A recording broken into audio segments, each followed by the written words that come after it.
computer. So I don't think it will be a problem if you also do recording on yours. We'll try it. Okay, so let me share my screen. Yeah. And my topic today is the power of psychological safety. And the full name of this presentation is Helping Struggling Teams Thrive and Clearing Out the Elephant in the Room for Good. Because elephants in the room are usually not very helpful. This session is my rehearsal because this topic was approved for the Scrum gathering in Banff in September. This is a regional Scrum gathering by the Scrum Alliance, so it is my pleasure that it will be my second time speaking at this event. So I am practicing it, and I would certainly appreciate your honest feedback. Second. So yes, I have plenty of certification that I collected. At some point, I just said it's enough to put ribbons tied of place in it. I'm really proud of becoming a certified team coach with the Scrum Alliance. It's my highest level, guide level certification. That is not something you could take out of the class. You have to take it for a journey. It was like a 3 year journey. And I call myself as a recovering developer and a Scrumaholic because I've been writing code from high school. My first line of code was in Algol. If somebody remembers, there was a language Algol. It was a very old language. Ran into Martin Fowler, one of the co-creators of Agile Manifesto, back in 2007. For me, that was another guy who was late for meet and greet at the conference and who invited me to grab a drink together. So I had the privilege to learn about agility from one of the founder fathers over the couple of drinks. So with the companionship of the nice whiskey, that was a really useful lesson. But on a serious note, this was a big discovery for me. So I live and breathe Agile since the time. And I have my personal mission to bring psychological safety to the workplace to unleash creativity and happiness. Actually, I am very excited because I have a guest here from one of the teams I'm working with at Visco. So I'm glad that he was able to make it. Thank you, Chris. So, uh, elephant in the room. I'm sure you've heard about this before. So let's start with asking you, what does elephant in the room mean to you? So please, you could go to slider.com and find the room 2823611, or you could use this QR code.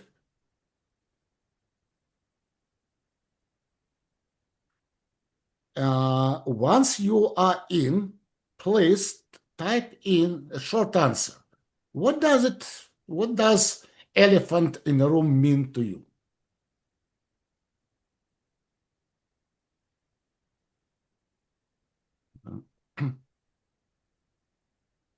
Take your time.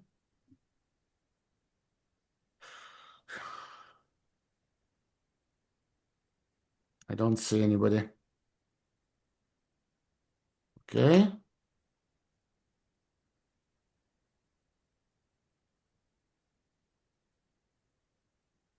Please don't be shy.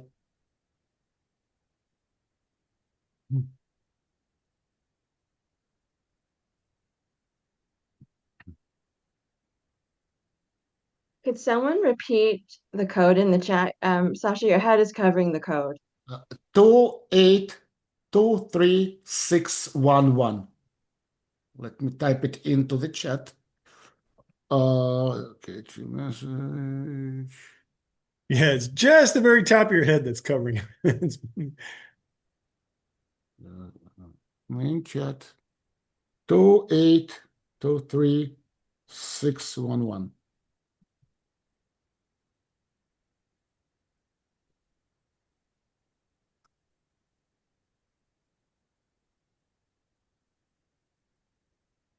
Big obvious issue. Big problem no one acknowledges. Something unspoken. Obvious. People avoid talking. The important issue everybody ignores. Aware problem. Something everybody is aware but don't want to talk about. That's what actually I like it probably the most. An issue nobody wants to address. Something that we are trying to avoid. Yeah, thank you, folks. Thank you. That is a great answer. This is actually one of my favorite coaching tools. When I see a situation when everybody knows about the problem, but nobody wants to talk about this, this is what I bring to the team and show them to share my observation. So yes, something that everyone is aware of, but nobody wants to talk about that. Let me share a couple of my personal stories with you. Uh, my previous client was a bank, mid-sized bank, about 5,000-6,000 people. And at some point, I was assigned to be working with a group of people in cybersecurity. You could imagine cybersecurity, very important for banking. And every time you are doing something, every time you are making a decision, there risk of making mistake. And if you make a mistake, uh, people will just afraid that it will be taken against them. So what we observed was a complete analysis paralysis. If there is a problem, this problem was reported up over the chain of commands, expecting a decision to be made on the top level. And then this decision was communicated back. At the result, it was actually a disaster. So looking at this situation, this is what I could observe out of it. There was absolutely no initiative, none, zero. There was a fear of retaliation. People were afraid of making any moves. Lack of transparency. So even if a problem existed, people didn't want to talk about it. So that's exactly the case of elephant in the room. Nobody wanted to take ownership of anything. There was no leadership within the teams. And at the result, there was a really long decision-making process. This situation indicates a lack of psychological safety. None, zero. So this is maybe an extreme case of lack of psychological safety. How does it sound? Please say, type 1 in the chat if this is a familiar situation, or 0 if you didn't have a chance to experience that.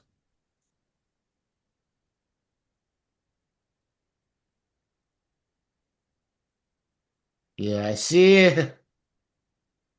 Yeah, I see a lot of ones. Yeah, I don't wish anybody to be in a situation like that. And there was a different story, absolutely different story that I experienced once with it was a relatively small startup company in New York. And we had a situation. That was a gaming company.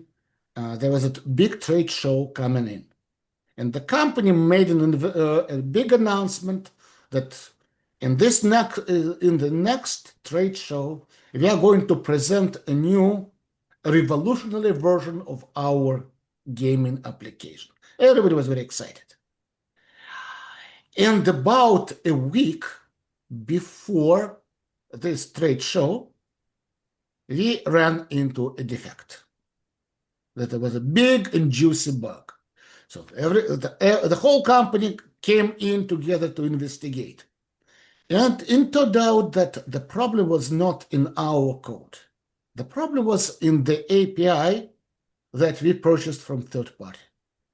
So we rushed to call this vendor and ask them to fix the defect. The answer was, great, thank you for identifying our problem. Come back in 3 months.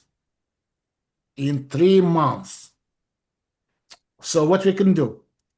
So the whole company get together. It was a brainstorming session. So people were throwing in ideas, and we were able to find a solution.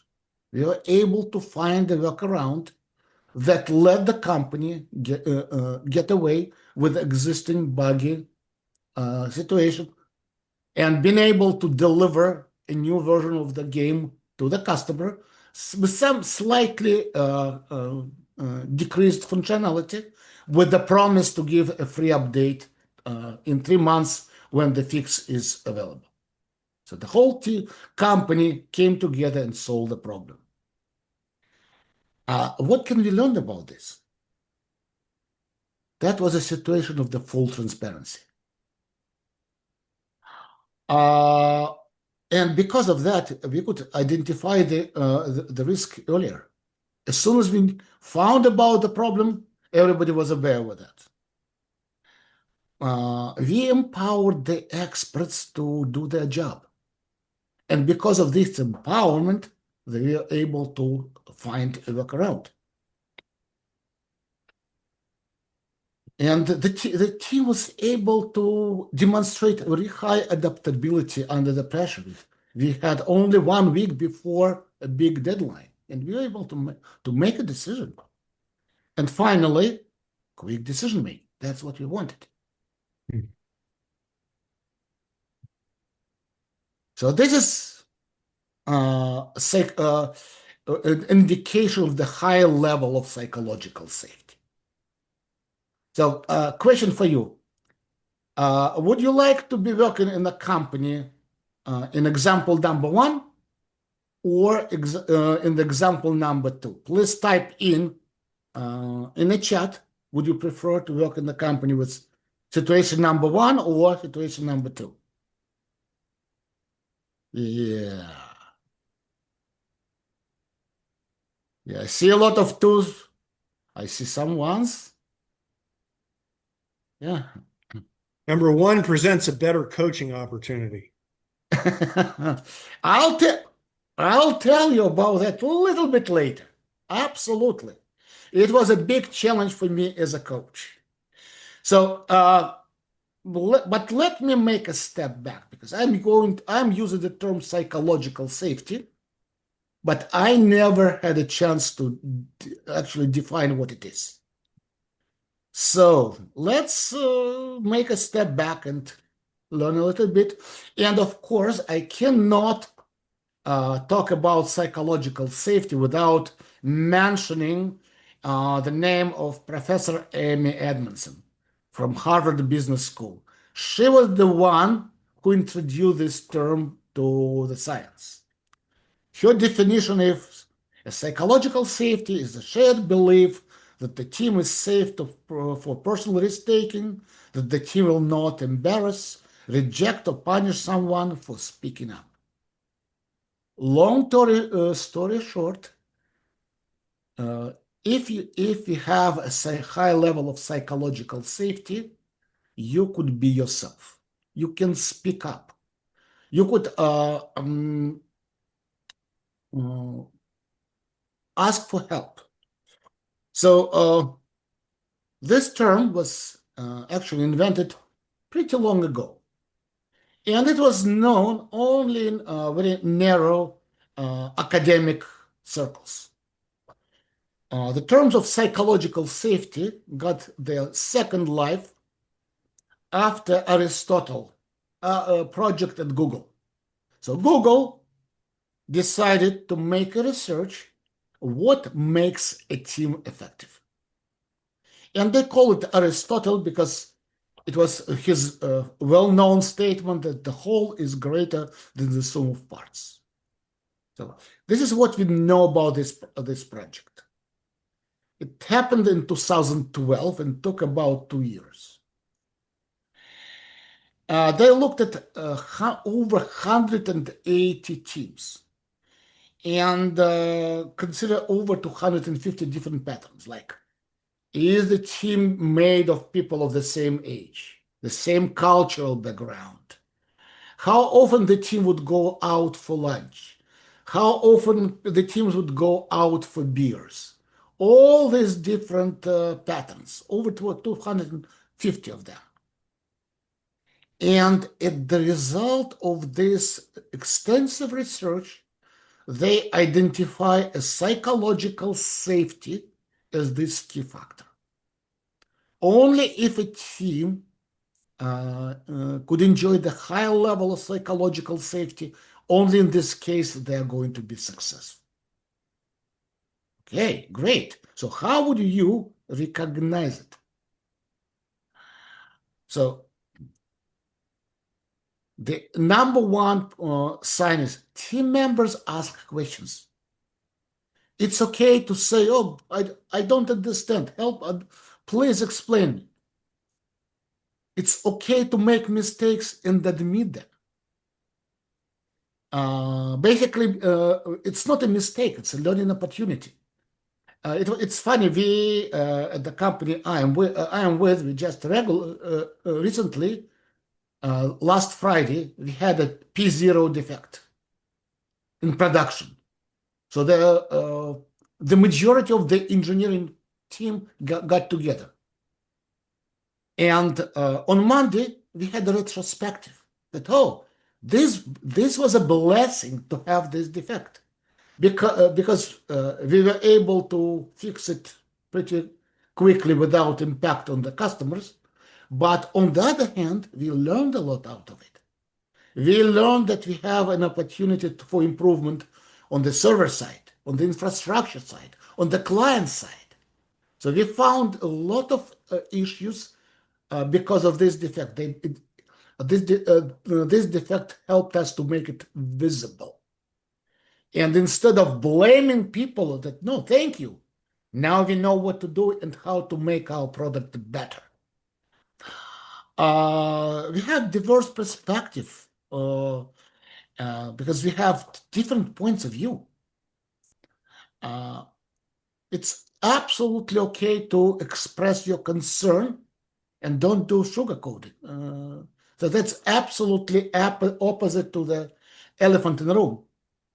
And I don't know is a normal answer. It's absolutely okay to say, I don't know. It's not your weakness. It's actually your strength to say that. So that are the signs of psychological safety. Does it sound inviting? Would you like to be a part of the organization like that? So it doesn't happen automatically. It takes certain amount of efforts to achieve that. So and why it's so important? Why the psychological safety is a key factor of team success. What you see in front of you are 3 pillars of Scrum. I use Scrum just as one of the examples. Do you recognize this image from your course? We showed it this morning. I They actually, better remember it.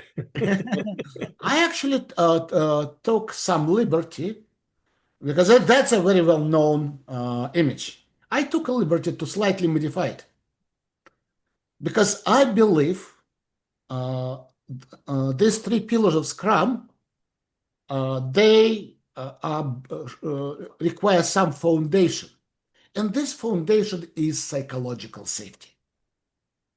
Because in order for these three pillars to work well, you need transparency. You need transparency of the art in Scrum. It's artifacts, three Scrum artifacts: product backlog, sprint backlog, and increment.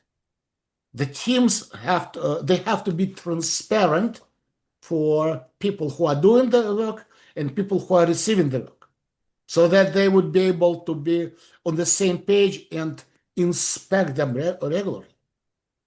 Once they inspect, they could find the deviations and identify a required adaptation. That's how it works.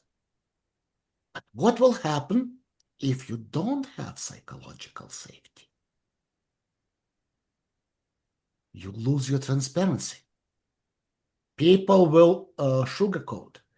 People will withdraw facts that could put them in danger. They would hide the facts not to upset the upper management. So instead of transparency that creates reality, it will create false reality.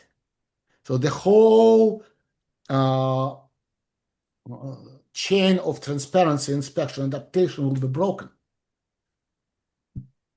That's why we are talking about psychological safety in context of Scrum, in context of agility. So now I believe I was able to convince you that psychological safety is an important factor of team success. What are the factors that contribute to the lack of psychological safety? I actually asked ChatGPT, told ChatGPT a bunch of stories, and this is what ChatGPT helped me to identify. Like company culture. That my first story that I shared with you, it was mostly company culture, the culture of blame, the culture of micromanagement. Uh, Another important factor is language barriers, different authorities, gender and racial biases. This is especially important for Asian cultures. In Asian culture, it is disrespectful to say no to a person who is older, or for a woman to say no to a man. It is considered to be disrespectful to say somebody who is higher on the hierarchical level. So please keep this in mind. This is a part of the culture. Uh, Language barriers. We are becoming more and more diverse, but for people who are for whom English is a second language, it's a challenge. It's a challenge. I'd rather stay quiet and don't speak up, because I'm afraid that people will not understand me, or people would not and this will make fun of my accent. Difference of experience level. Uh, think about your early years when you joined a team as junior. You don't feel comfortable to speak up and present your ideas in front of people who are more experienced. Uh, this recent years with very difficult uh, economical situation, a lot of people have a fear of losing jobs, especially if you were part of a layoff before. You have a PTSD. You remember what it is to be laid off and sitting without job for a long time. So you try to keep a low profile. That is another really important factor. I also found that there is a difference between how different generations are acting. For example, in the bank, I was working with mostly baby boomers, people who were not very enthusiastic about their work. They all had a chance to experience layoffs in the past. They were afraid of losing the job. They said, okay, let me get to my retirement at the bank, so I'll keep a low profile. I will not make a bit of noise. These days, I work with a lot of Gen Z people. That's absolutely different attitude. That's they talk. They will speak up their mind. They are open. They don't have this fear of losing job because they know they would be able to find another one soon. So that's a different story. I feel this difference very sharply. What do you think? Is there any more factors that you would suggest to add here? Please feel free to unmute yourself and speak up.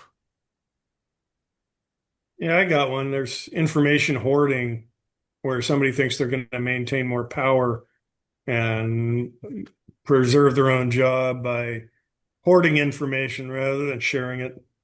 Oh yeah, absolutely. Thank you, Jim. That's very powerful. Yeah, it goes in the culture category. Yep, absolutely. Been there, done that. Actually, Agile community is very unique. Like job hackers, people are sharing their knowledge for free. That's very unusual. In many other industries, people keep their knowledge for themselves. So these are all challenging factors. Now, uh, the $1 million question is how to build psychological safety. Uh, I think a big aha moment for me was when I read the book. Uh,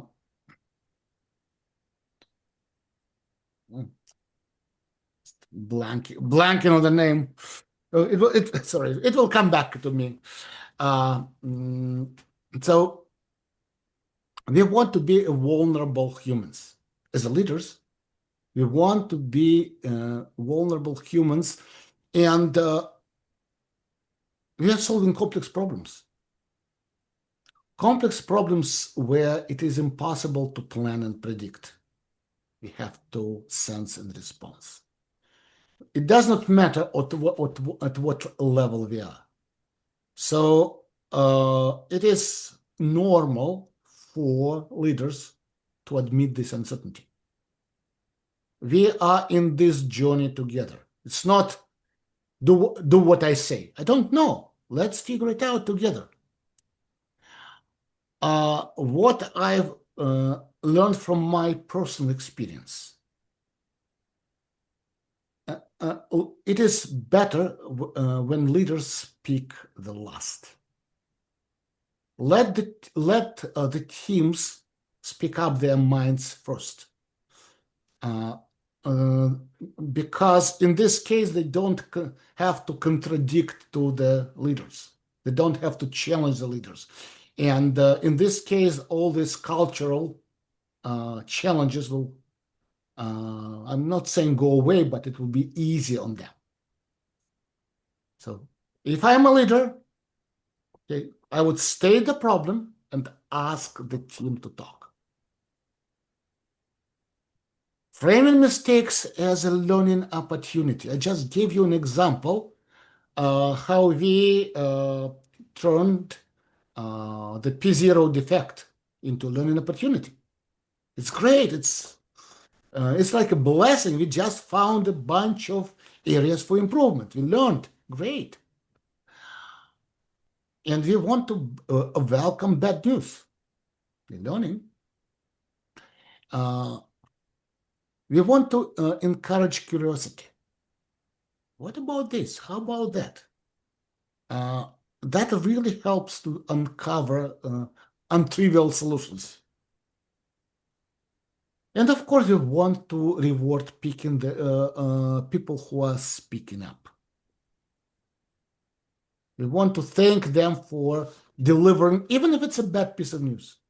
Thank you for speaking up. Thank you for telling us what you know. Thank you for sharing with us. So, this is all theory. Yes, Jim. Yeah, I wanted to add something. When leaders speak up the last, it can be a little intimidating if what the leaders say is their opinion. Barry O'Reilly had a good quote. I don't know who he attributed it to, but great leaders don't have all the answers. Great leaders ask great questions. Right. So if the leaders can open up the discussion and then have people share what they think, and then just ask questions that help fill in the details or whatever, but without revealing their own opinions or their own viewpoints or anything like that, unless it's really important for the leader to share some viewpoint or opinion. It's much more effective if they can just ask questions that help the other people think through what they're discussing. Yes, Anyway, I absolutely agree with you. A leader opens up, states the problem, but refrains of speaking out his or her opinion. Yeah. Thank you. That is a very actually useful feedback. I will correct the slide. That's kind of feedback I was looking for. And Jim also mentioned that the story one is a is a coaching opportunity. So are you ready to hear the continuation of the story?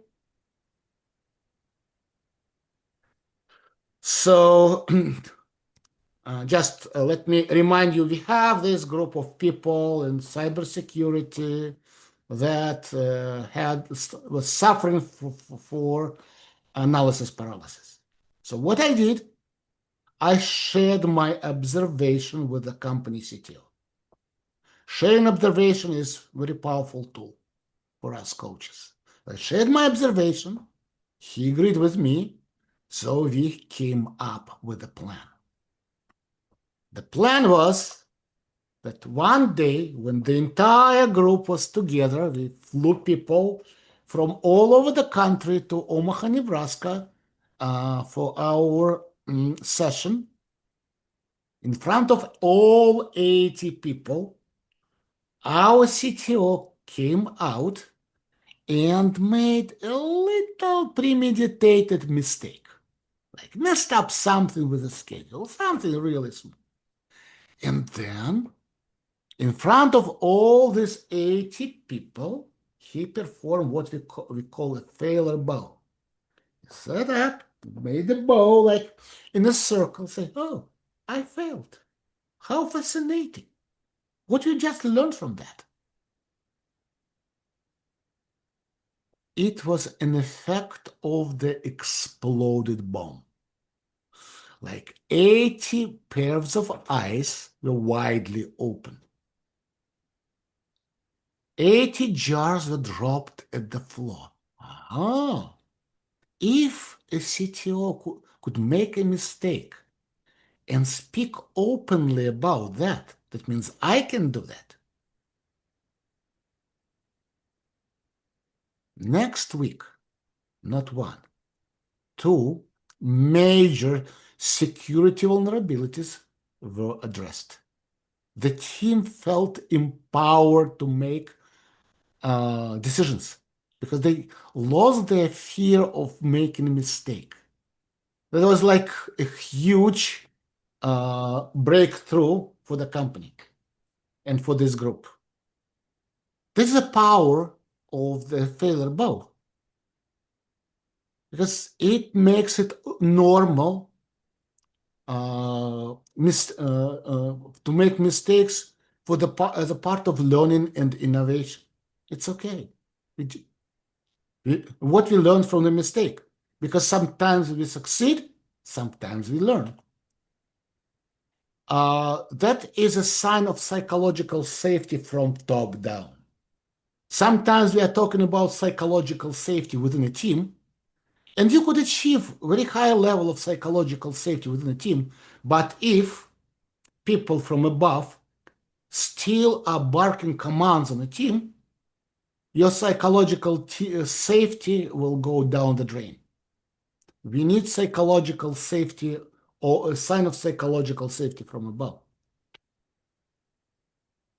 It also reduces fear and encourages openness across the team.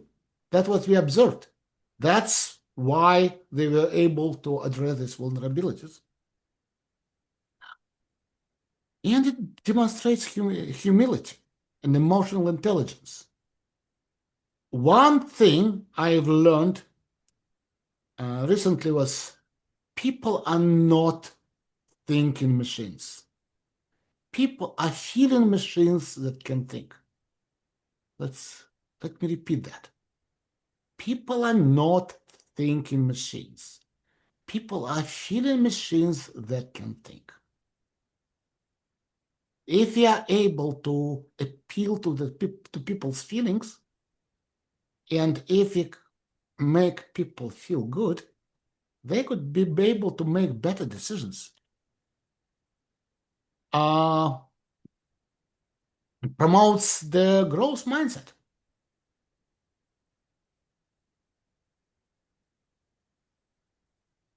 Disarms the blame culture. Build trust. And I think what is also very important for us as Agile leaders, whether not all of us are CTOs, but many of us are Scrum Masters.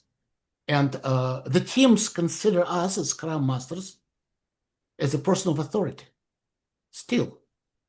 So by performing a failure bow, we kind of release our authority.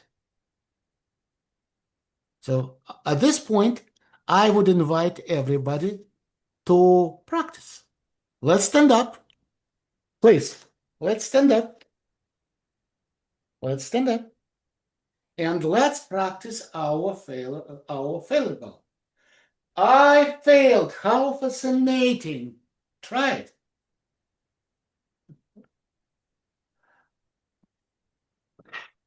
Thank you. Thank you for trying. So don't you feel a little bit silly? I see everybody smiling. So that is this moment, you are appealing to your own feelings and feelings of people in the room. So they also feel better when you perform this failure bow in front of them. It's a very powerful tool for us of Agile leaders to win the team and start making some baby steps towards creating a psychological safety. Before you get overexcited, I want to warn you that psychological safety might have a little bit of side effects. When the team feels on very high level of psychological safety, they might be engaged in some unethical behaviors. They could start taking their obligations easier. They could get away with some level of dishonesty. that could become a team norm. So just be aware. Just be aware. So we want to be sure that even with a high level of psychological safety, as a leader, we as leadership, we have to demonstrate ethical leadership and good social modeling. We are a role model for them, so they're looking at us, and we want to do what we preach and preach what we do. That would help us to be sure that psychological safety does not have any side effects. Yes, Jim. Yeah, I would have expected a team with a high psych safety to be ready to call out that kind of behavior, something that's a little unethical, et cetera, and air it out.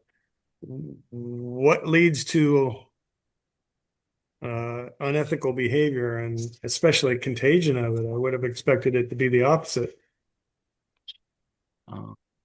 Absolutely. Yes, Sung, I apologize if I mispronounced your name. I see your hand, please. Oh, could you please feel free to answer Jim's question first? Well, I agree with what Jim said, that a team has to be able to speak up and identify this unethical behavior themselves. And it is also on us as leaders to also speak up, share the observation. Sharing observation is one of the primary coaching tools that we have, and let's use it. Okay. I really love your failure bow. I just did it and it felt so freeing. I felt like I'm going to do it regularly, maybe every even morning. I'm Asian, so I have seen various versions of this failure bow from leaders when there's like a plane crash or whatever, but I've never seen your version. Where did you get your version? Well, it was interesting. At the beginning, Jim was reading the names of people who had the chance to speak at this group, and I know a lot of people like Chris Sims, for example, Ron Leahy, and I was also working a lot with Bernie Maloney. Bernie, Bernie Maloney is my mentor as a trainer. I co-trained a lot of classes with him, including those classes. At some point, I was offering certified Scrum Master and certified Product Owner class for the job hackers for a really low price. We still had to pay the Scrum Alliance, but it was a really low priced classes, and I learned it from him. I actually That's learned a lot of ideas that, and some of them are here in this presentation. I learned from him. So my yeah, a really important point. I'm sorry I'm not on camera. I'm sort of moving around right now. It's such an important point because it's really like you cannot create psychological safety if you don't have it yourself. If you don't have it for yourself, if you are, and we all have this, right? We have the part of ourselves that goes, oh, I'm so stupid. Why did I do that? We don't bring these principles of psychological safety that we use in the workplace to ourselves and our personal matters sometimes. And so I feel like with that bow is so critical in forgiving yourself so you can forgive everyone. Like, you know what I mean? It begins with you. It's really powerful. and actually it helps to feel better. Uh, Yes, I agree. I practice this very myself very often. Chris, you've seen me doing that on a regular basis. It feels better. I totally agree with that. Thank you. So before we wrap it up, I would like to open it for further discussions and invite you folks to share any aha moments you took out of this talk. Maybe one or two things that you could take back to your workspace starting tomorrow. Karen, please. Hi, I'm sorry, I Sasha. meant to lower my hand. Sorry. Yeah, Are yeah, there, yeah, that I expected. Yes, please, Karen. I'm still having problems with that last slide. So, I'm thinking if someone truly had deep psychological safety, would they be unethical? So, you may have the team, mostly people have a psychological safety, but I guess it's those human dynamics that, why in a safe place would they choose to, be unethical? Because Oh, the fear is still there. So I don't think in their minds they're really psychologically safe because they're still doing those old behavior patterns. so I'm thinking about this about people becoming a little bit too relaxed. I could, we as a team could overcommit and underdeliver, and there would be nothing for us. We do it once, we do it twice, and nobody shames us. That might become a new norm. So that would probably take you. I see Terrell is nodding his head. So as a Scrum Master, I would probably bring it up to the retrospect to say, "Hey, folks, I've noticed that we recently started overcommitting and under-delivering. What's going on here?" Yeah, I think there's certain values that have to be embraced, right? You're acting in coherence with those values. You know, if you have psychological safety and not acting within the values of truthfulness, or it doesn't seem like it's coherent to me. It's those pesky humans again. Well, you are, thank you for bringing it up. It's actually a little bit wider problem. That's why I'm a big believer in team working agreement. So if you're talking Right. about our team value, let's name it. Let's get together and name our values so that we could hold each other accountable for observing these values. Would it be a sufficient answer? Yes. I think you have to have things to shore up, the psychological safety because, behavior patterns and mental Mm. ways of thinking are deeply ingrained, and people need the support of, of those values and the team connecting with those values so that their behaviors reflect the values. Okay. I completely agree with you. Thank you. Terrell, please, you on mute. I, I got a lot of thoughts going through my head.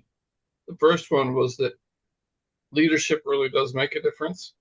If you see leaders doing a certain thing, people tend to imitate that, but it's not perfect. I have one lead. There are two leaders in my company right now that seem to have that openness that I feel comfortable talking with them.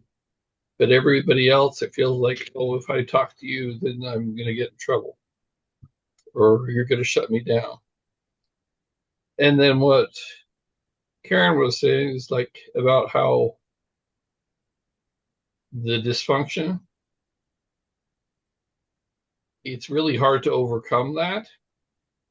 Um, one of my first jobs, I was on a team that wasn't a team. We were just individual developers hiding in our cubicles. And I think I went 3 months without committing anything. And nobody called me on it. And if I had had somebody that says, okay, I mean, they kind of like hinted at it, but it's like, no, we need to fix this, then I probably would have done better. Yeah, somebody had to share their observation with you, right? Hmm. Sharing observation is a very powerful tool that we have as coaches. Okay, I think let me take maybe one more question before I wrap it up.